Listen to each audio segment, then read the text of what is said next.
The moment my son opened his Christmas present, his tiny hands trembling with excitement, my mother smiled. But when he pulled off the wrapping paper and found nothing inside, she laughed. The sound of it, light, almost musical, sent a wave of cold fury down my spine.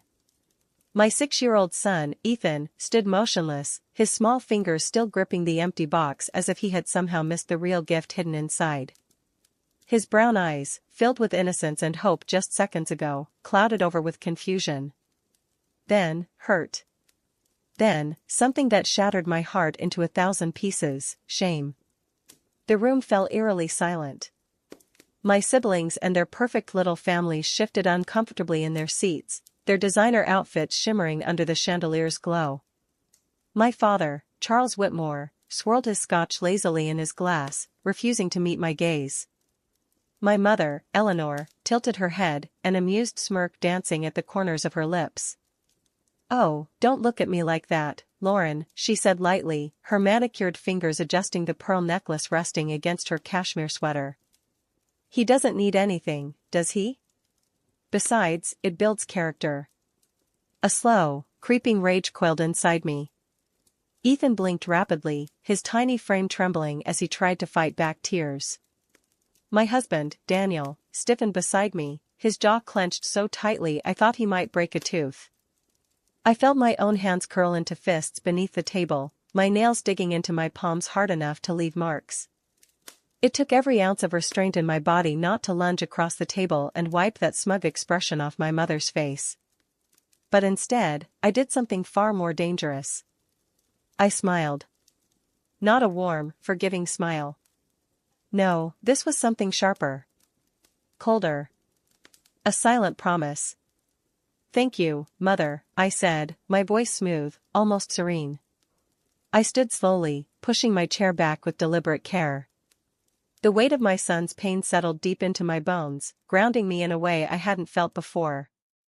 I reached down, scooped Ethan into my arms, and pressed a kiss to his forehead. "Let's go, sweetheart." Michael followed without a word, his silence carrying the same dangerous edge as mine. The room remained frozen, a sea of guilt-ridden expressions and stunned whispers. My siblings, Olivia, Charlotte, Henry, all avoided eye contact. Somewhere in the distance, the grand piano continued playing soft holiday tunes, mockingly cheerful. As I walked out of that house, into the cold winter air, I made a vow.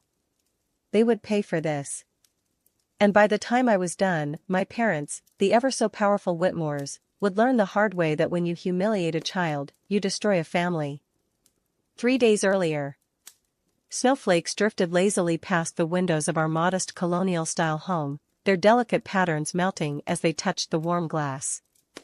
Inside, the scent of cinnamon and pine filled the air, mingling with the comforting aroma of hot cocoa.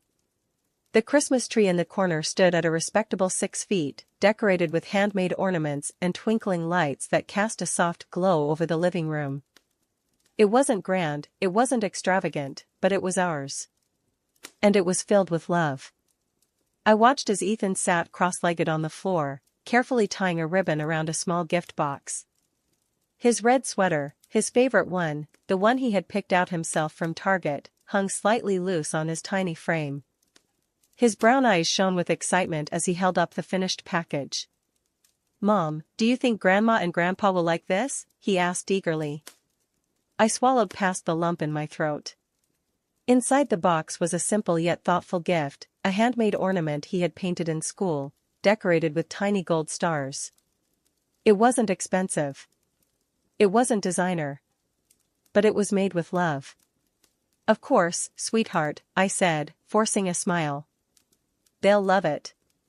Would they? I wasn't so sure anymore. A shadow of doubt crossed Ethan's face. He hesitated, glancing toward the window, where the snow continued to fall in soft silence. "Do we have to go?" My heart clenched. For the past few months, he had been asking this question more and more. At first, I thought it was just the usual reluctance of a child not wanting to sit through an evening of boring adult conversation. But then, I started noticing things. The way my mother barely acknowledged him when we visited. The way my father only spoke to him in curt, indifferent tones. The way my siblings' children received expensive gifts, extravagant praise, and boundless affection, while Ethan got polite nods, if anything at all. At 6 years old, my son had begun to understand something no child should ever have to learn. That he was unwanted. I knelt beside him, cupping his small face in my hands. I know it's not always fun, but Christmas is about family, Ethan. And no matter what happens, Dad and I will always be there for you, okay? He nodded slowly, but the spark of excitement in his eyes had dimmed. Behind me, I heard footsteps. Daniel walked into the room, adjusting the cuffs of his navy sweater, his expression unreadable. I knew that look well. He had overheard. And he wasn't happy. We don't have to go, Lauren. His voice was low, careful. Not if it's going to hurt him. I wished it were that simple. You know how they are, I murmured. Skipping Christmas Eve dinner would only make things worse. Worse for who? I didn't say it, but we both knew the answer. For years, I had tried to keep the peace. I had swallowed their passive-aggressive remarks, endured their dismissive glances, ignored the way they looked down on my marriage, on my husband. Because, despite everything, they were still my parents. And a small, foolish part of me still held on to the hope that maybe, just maybe, one day they would change. But after this Christmas, I would finally understand. People like my parents don't change. They only break. The Whitmore estate was exactly as I remembered, grand, imposing, and utterly lifeless. The towering Victorian mansion stood like a frozen relic against the snowy landscape, its white stone walls pristine, its iron gate gleaming under the soft glow of lanterns. The moment we pulled into the driveway, I felt the weight settle on my chest. A luxury SUV was already parked in front, Olivia's, of course. My older sister had arrived early, as she always did, eager to bask in my mother's approval.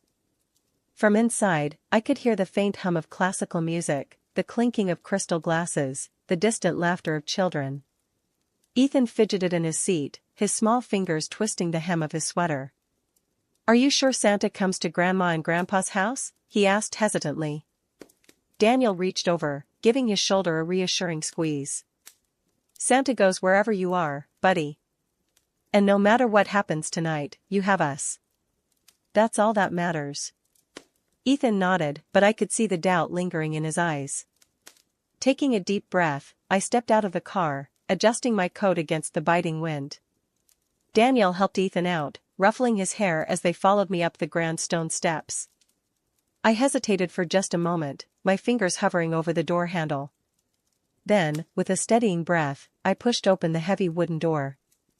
Warm air enveloped us instantly, carrying the scents of roast turkey, cinnamon, and freshly baked bread.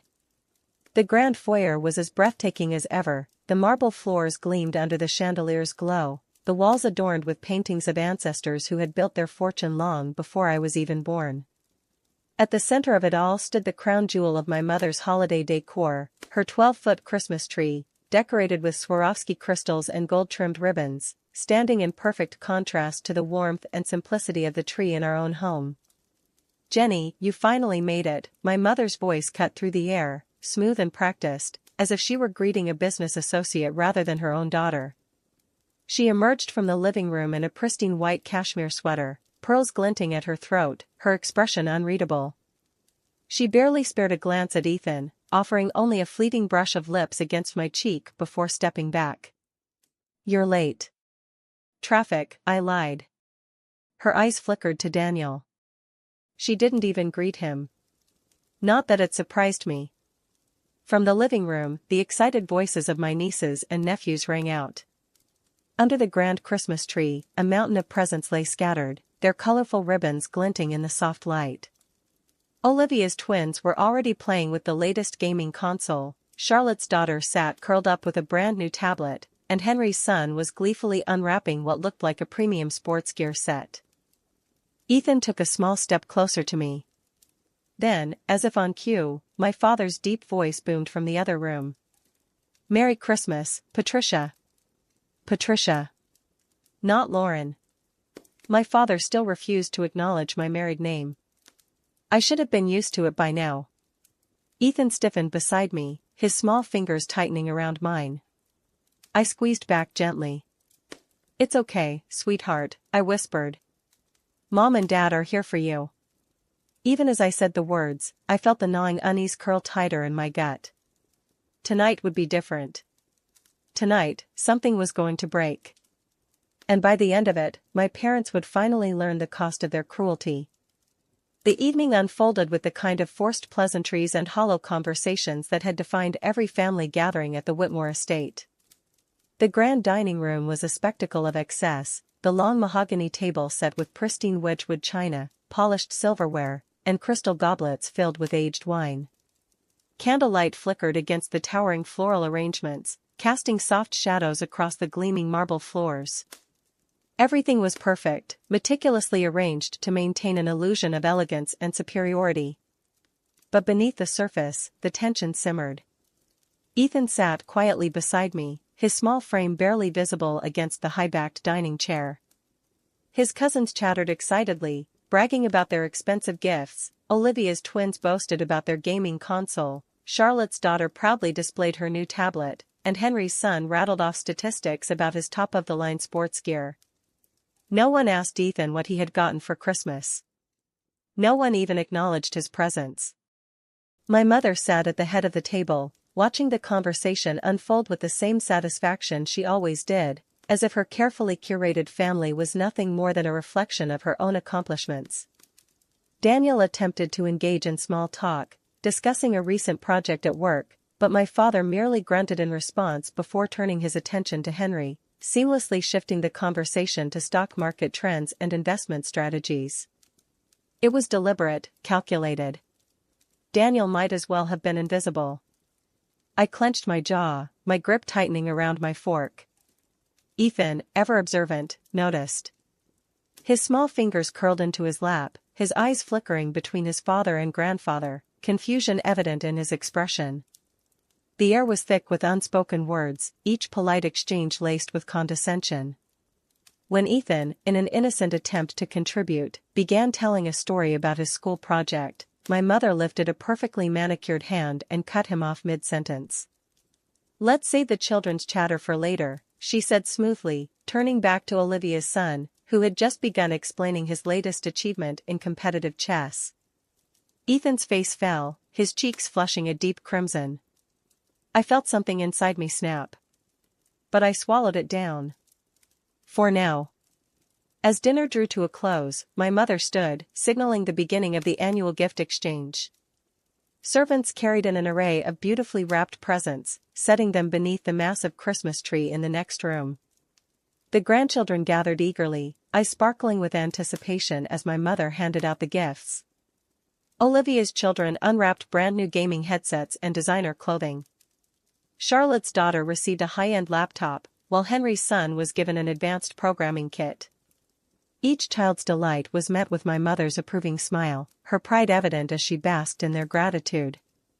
Finally, she turned to Ethan, holding out a small box. He hesitated for a moment before taking it, his little hands trembling with excitement. He carefully peeled back the glossy wrapping paper, his breath hitching as he lifted the lid. And then, the excitement vanished. His fingers brushed against the bottom of the empty box, his expression shifting from anticipation to confusion. The room was silent. The warmth of the fireplace suddenly felt suffocating. And then my mother laughed. It was soft, almost amused, as if she found the entire situation endearing.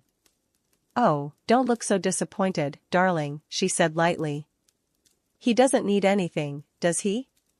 Besides, it builds character." Ethan's lower lip trembled. His small fingers curled around the edge of the box as if searching for something, anything, that might have been overlooked. But there was nothing. The weight of humiliation settled over him, sinking into his small frame, crushing the innocent joy that had been there just moments before. A single tear slipped down his cheek, and my heart shattered into a million pieces. Daniel was the first to react. He pushed back his chair, the leg scraping against the polished floor, the sharp sound cutting through the silence. His hands were clenched at his sides, his breathing heavy, controlled only by sheer willpower. I could feel the anger radiating from him, thick and unrelenting. But before he could speak, I placed a hand on his arm. Not yet. I turned back to my mother, meeting her gaze with a calm so chilling it made her smirk falter. Slowly, deliberately, I rose from my seat. Without a word, I reached down and lifted Ethan into my arms, pressing a kiss to his temple. His tiny hands clung to me, his body shaking slightly as he buried his face into my shoulder. "Thank you, Mother," I said, my voice eerily steady. "You've given us exactly what we needed tonight."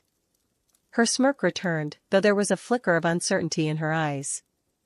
"Oh, I'm sure I have." I smiled. But it wasn't warm. It wasn't kind. It was the quiet kind of smile that preceded a storm. I turned on my heel and walked toward the door, Daniel following closely behind, his silence carrying the same dangerous edge as mine. The room remained frozen, a sea of guilty expressions and whispered breaths. My siblings, Olivia, Charlotte, Henry, shifted in their seats, but none of them spoke. None of them stopped us. As I stepped outside, into the cold winter air, the snow fell in soft, delicate patterns around us. Ethan sniffled against my shoulder, his small body still trembling. Daniel opened the car door, his movements stiff, controlled. As I buckled Ethan into his seat, my son looked up at me, his voice barely above a whisper. Did I do something wrong? The question was a knife straight through my chest. I cupped his face, brushing a tear from his cheek. No, sweetheart. You did nothing wrong. Then I looked at Daniel, at the way his jaw was set, at the unspoken fury in his eyes. I turned back toward the Whitmore estate, the grand, perfect mansion glowing behind us like a beacon of falsehood. No, Ethan had done nothing wrong. But my parents had. And they were going to pay. The next morning, the weight of the previous night still hung in the air like a storm cloud waiting to break. The house was eerily quiet except for the faint hum of the heater, the only sound punctuating the silence. I stood in the kitchen, hands wrapped around a steaming cup of coffee, staring out the window as the early morning sun reflected off the untouched snow in our backyard. The night before had played on repeat in my mind, Ethan's crushed expression, my mother's mocking laughter, the suffocating silence that followed. A small shuffle of feet behind me broke my thoughts. Ethan stood in the doorway, his red sweater slightly askew, his eyes still carrying the remnants of last night's pain. Without a word, he climbed onto one of the kitchen stools, resting his chin on the counter. My heart clenched. Did Santa still come? He asked softly, his voice fragile, uncertain. Daniel, who had just stepped in, placed a gentle hand on his back. Santa always comes, buddy. Ethan nodded but said nothing. The damage had already been done. The buzzing of my phone shattered the quiet. I reached for it, and the moment I saw the name on the screen, my stomach twisted. Olivia. I hesitated for only a second before answering. This is unacceptable, she said the second I picked up. Her voice was tight, controlled, but I could hear the undercurrent of anger beneath it. I'm so sorry, Lauren. I should have said something last night. I should have. You didn't, I cut in, my tone sharper than I intended. None of you did. A pause. Then a sigh. We were shocked. We didn't expect. I laughed, the sound bitter. Didn't expect what? That she would humiliate my son? That she would take things that far? Don't act like this is new, Olivia. She's been doing this for years. Another pause. Then, softly, you're right. That caught me off guard. Olivia never admitted when she was wrong. I talked to Charlotte and Henry, she continued. We're all furious. And honestly? We've had enough. I narrowed my eyes. What do you mean? I mean, we're done, she said, voice firm now. We talked this morning, and we're cutting them off. Completely. A beat of silence passed. Then another. I leaned against the counter, gripping the phone tighter. Explain. You know they rely on us, Olivia said matter-of-factly.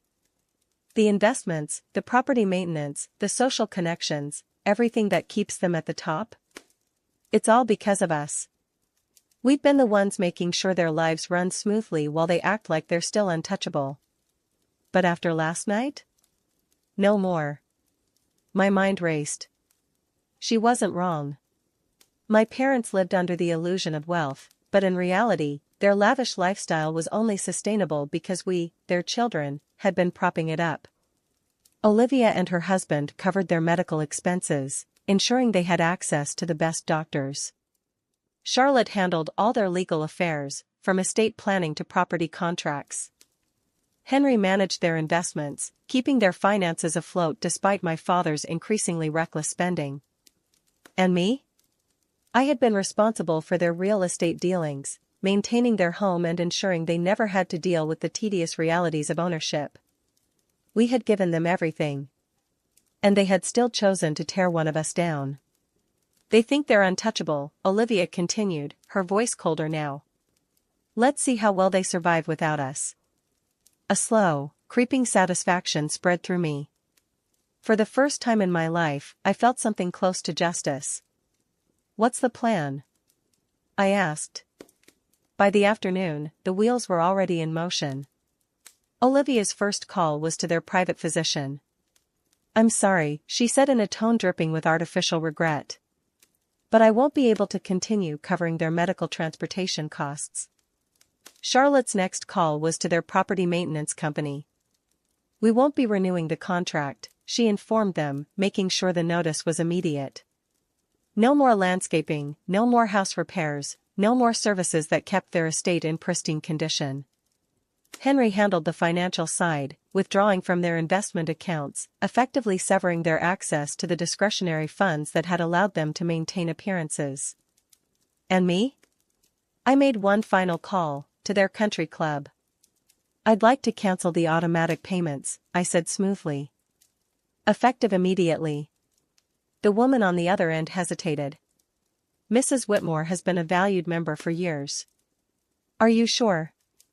I'm sure. And just like that, the world my parents had built, the carefully crafted facade of power and prestige, began to crumble. The fallout was immediate. Within 24 hours, their world started to shrink. My mother's phone calls went unanswered, her invitations to luncheons ignored. At their next church gathering, the whispers started. People who had once fought for a seat at her table suddenly kept their distance, sensing the shift in power. My father, who had spent years boasting about his financial acumen, found himself struggling to keep up with even the most basic expenses. Without Henry managing their portfolio, poor decisions led to quick and devastating losses. But the biggest blow came when their home began to deteriorate. Without maintenance, small issues became big ones. The once pristine lawn grew wild, the carefully curated rose garden withered.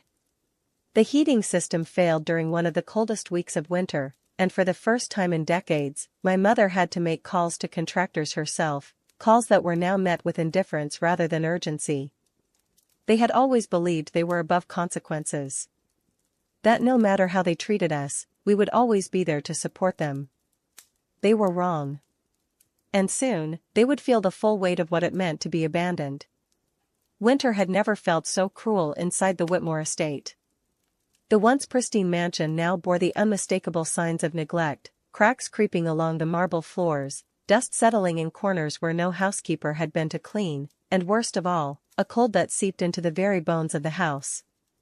Without the usual maintenance, the grand estate was no longer the shining beacon of old money and power.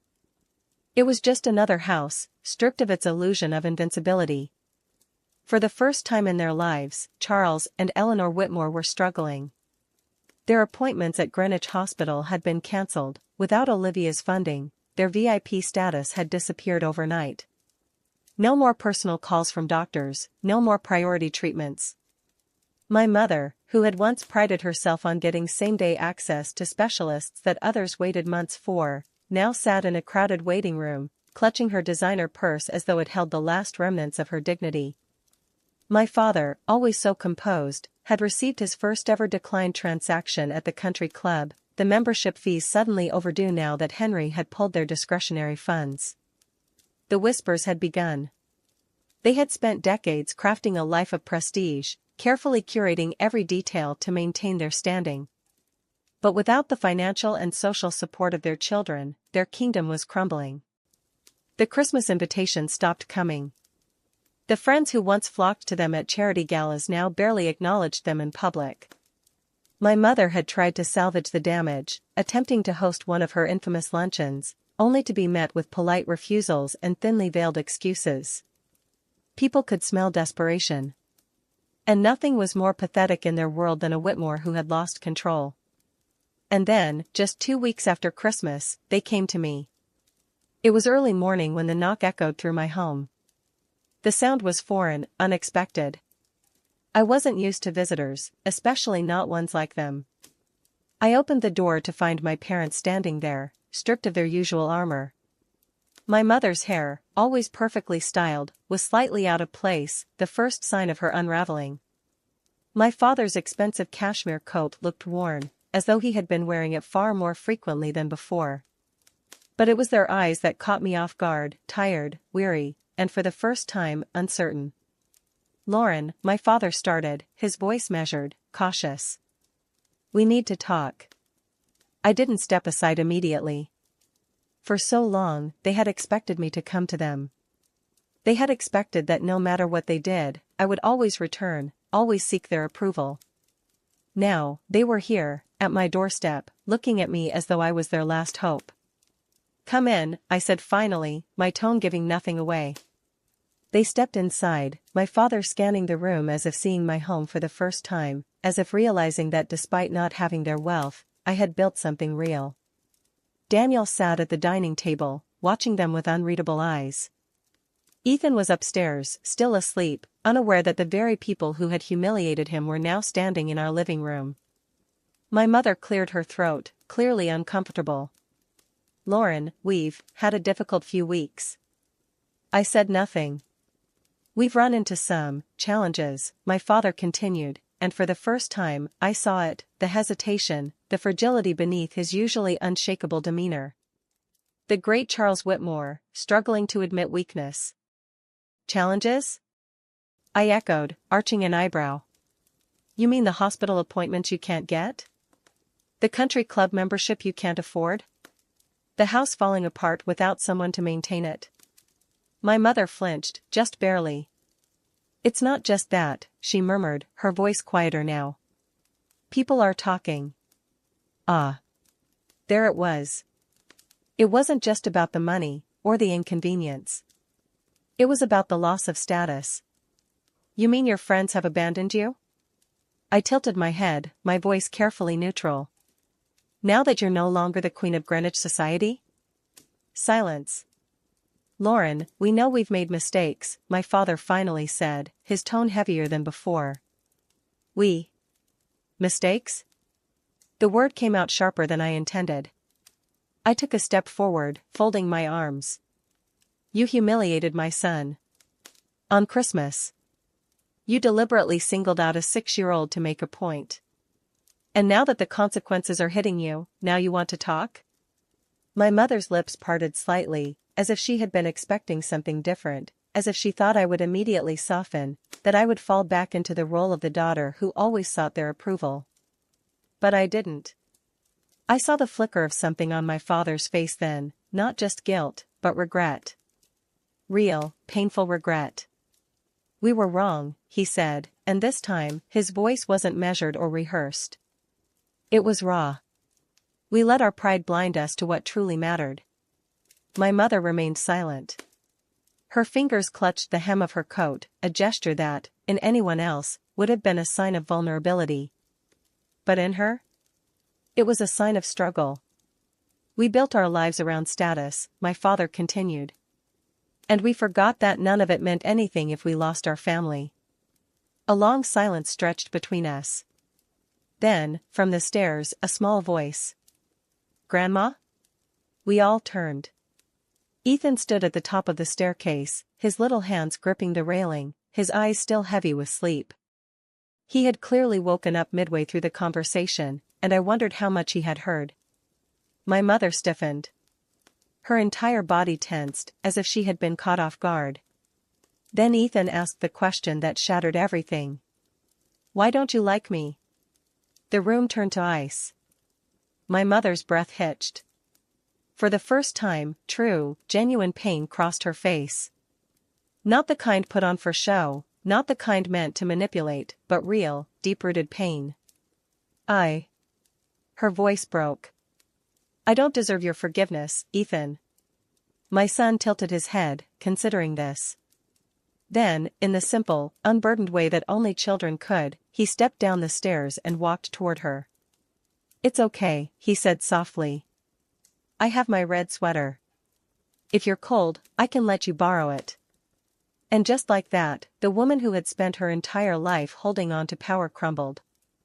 Tears slipped past the carefully crafted walls she had built around herself, streaking down her face, smudging the perfect makeup she always wore like armor.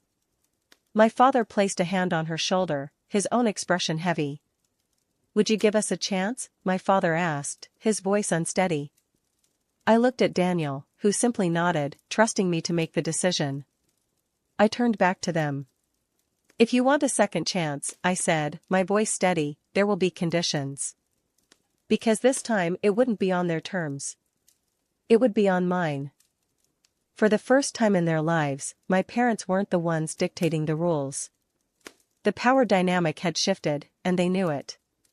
My mother, who had spent years wielding control like a finely honed blade, sat frozen, her carefully curated composure slipping with each passing second. My father, once the untouchable patriarch of the Whitmore family, merely nodded, his silence a quiet admission of defeat. "Conditions?" my mother finally asked, her voice hoarse, as if the very act of speaking those words burned her throat. I leaned against the dining table, arms crossed, studying them. "Yes. If you truly want to be part of this family again, you don't just get to waltz back in when it's convenient for you. Things will be different." My mother opened her mouth, most likely to argue, but I held up a hand, stopping her. "First, there will be no more judgment. No more subtle insults, no more comparing Ethan to his cousins, no more treating Daniel like an outsider. If you can't respect my family, you have no place in it." My father nodded immediately, his expression tired but accepting. My mother hesitated, lips pressed tightly together, but after a long pause, she gave a small, almost imperceptible nod. "Second," I continued, "this relationship will not be one-sided. If you want to rebuild what you've broken, you have to put in the effort. That means showing up, not just for appearances, but because you genuinely care." My mother exhaled slowly, her hands clenching around the hem of her coat. "And what does that mean, exactly?" "It means no more grand gestures for the sake of reputation. No more charity events where you pretend to be the perfect mother and grandmother. If you want to see Ethan, you do it because you love him, not because you need to maintain an image." Something flickered in my mother's eyes. Guilt. Regret. The slow, painful realization that the world she had built was nothing more than a house of cards, and it had finally collapsed. "And finally," I said, voice steady, "you are no longer entitled to our support. Financially, socially, or otherwise. You'll stand on your own 2 feet. If you need help, you ask. But you do not expect it." My mother's head snapped up at that, her posture going rigid. That was the one thing she hadn't expected. Losing control over her children had been one thing. Losing the life of luxury she had become accustomed to? That was another entirely. "Lauren, be reasonable." "I am," I cut in sharply. "You have no idea how reasonable I'm being right now." A heavy silence settled over the room. My mother glanced at my father, as if searching for support, but he didn't argue. He just exhaled a deep breath and said, "We understand." Those 2 words sealed it. For the first time in their lives, Charles and Eleanor Whitmore had to start over. 3 months passed, and with them, the last remnants of my parents' once untouchable status. Their names no longer held weight in Greenwich's elite circles. Their invitations to high society events had long since dried up. The country club, which had once been their second home, had removed them from its membership roster. And without the silent financial backing of their children, they were forced to confront the realities of their situation. The Grand Whitmore estate, once the symbol of their power, had lost its luster. Without weekly maintenance, the once flawless garden had begun to grow wild, the perfectly manicured rose bushes now tangled with weeds. Inside, the once gleaming floors bore the scuffs of age, the grand chandelier now slightly dimmer without the meticulous upkeep of a full-time staff. The illusion of wealth had crumbled, leaving behind nothing but the bare bones of what once was. And yet, for the first time, they were learning how to live. My father, who had spent his entire life obsessing over wealth and prestige, had taken on a role as a volunteer bookkeeper at the local senior center. It wasn't paid. It wasn't glamorous. But there was something almost peaceful about the way he approached it now, his once meticulously styled hair now slightly unkempt, his designer suits replaced with more practical sweaters and slacks. My mother, once the queen of Greenwich's social scene, had been forced to step away from the world that had abandoned her. Instead of charity galas and country club luncheons, she now spent her afternoons at a small book club, a quiet gathering of women who didn't care about last names or bank accounts. For the first time, she was experiencing what it meant to have relationships not built on status, but on connection. I never knew conversations could feel this real, she had admitted once, almost reluctantly, as she helped me set the dinner table one Saturday evening. That was another change. They no longer hosted family gatherings at their mansion. Now, they came to ours. Every Saturday, without fail, they arrived, not as hosts, not as figures of power, but as family. And Ethan? He had begun to smile around them again. "Grandpa, did you see my game?" he asked excitedly one evening after his Little League practice, running up to my father with all the enthusiasm he had once reserved only for Daniel and me. My father, the same man who had once dismissed Ethan's very existence, knelt down, ruffling his hair. "Of course I did, champ. You were incredible out there." "And my mother?" She had started helping him with his homework, sitting beside him at the kitchen table, patiently working through math problems in a way that was so foreign, so different from the woman she had once been, that sometimes I wondered if this was the same person who had humiliated my son on Christmas Eve. Maybe she had changed.